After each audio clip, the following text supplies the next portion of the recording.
Hey guys, in this video we'll discuss regarding Ashtavakra Gita.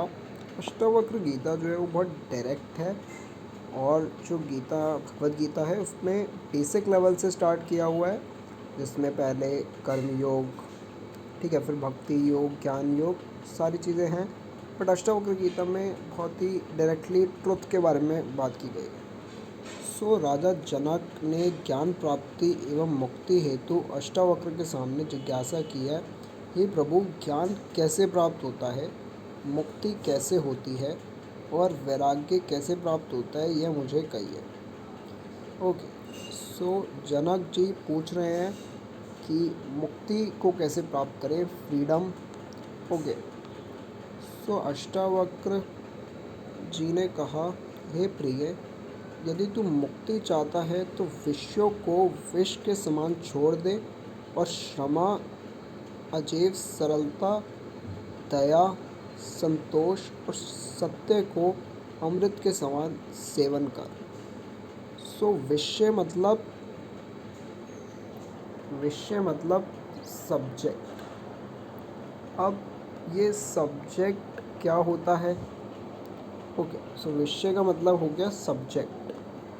अब सबसे पहले सब्जेक्ट क्या होता है? सब्जेक्ट का मतलब जो आपके माइंड में थॉट्स चल रहे हैं, ठीक है, यानी कि एक ऑब्जेक्टिव रियलिटी ऑब्जेक्ट्स हैं और एक उसी की जो ब्रेन के अंदर माइंड में आपको एक इमेजेस दिखती हैं, सब्जेक्ट्स हैं, ठीक है। जब एक फॉर्म को एक नेम दिया है तो वो एक थॉट बनता है और थॉट माइंड के अंदर आता है। तो वो कह रहे हैं कि विषयों को विष के समान छोड़ दे।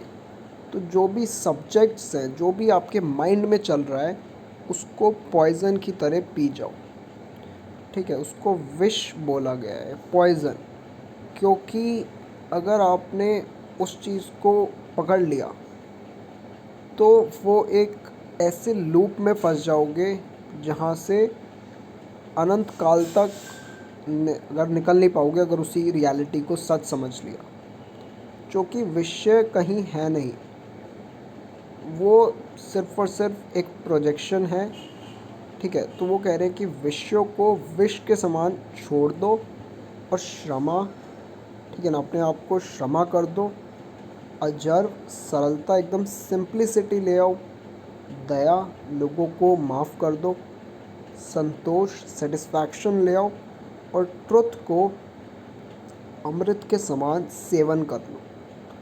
ट्रुथ को जो है अमृत के समान सेवन करो और विषयों को विष के समान छोड़ दो, ठीक है। तो अष्टावक्र जी ये कह रहे हैं, और अगर इसका आप मीनिंग समझ पा रहे हो, इसको अंडरस्टैंड ट्रूली कर पा रहे हो, तो इसमें आपकी सारी प्रॉब्लम्स एंड हो जाती हैं।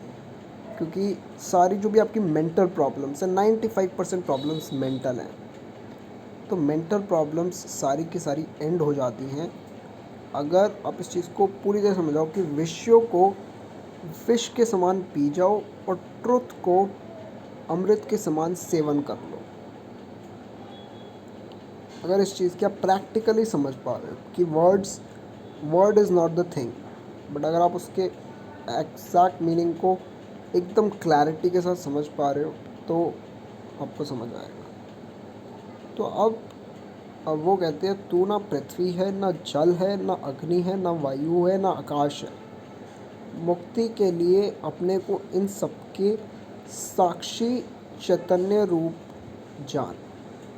तो जो पूरा का पूरा यूनिवर्स बना हुआ है 5 एलिमेंट से, पृथ्वी, आकाश, जल, वायु, अग्नि, तो वो कह रहे हैं कि ना तो इनमें से कुछ भी नहीं है और इनका सिर्फ और सिर्फ साक्षी चैतन्य रूप है।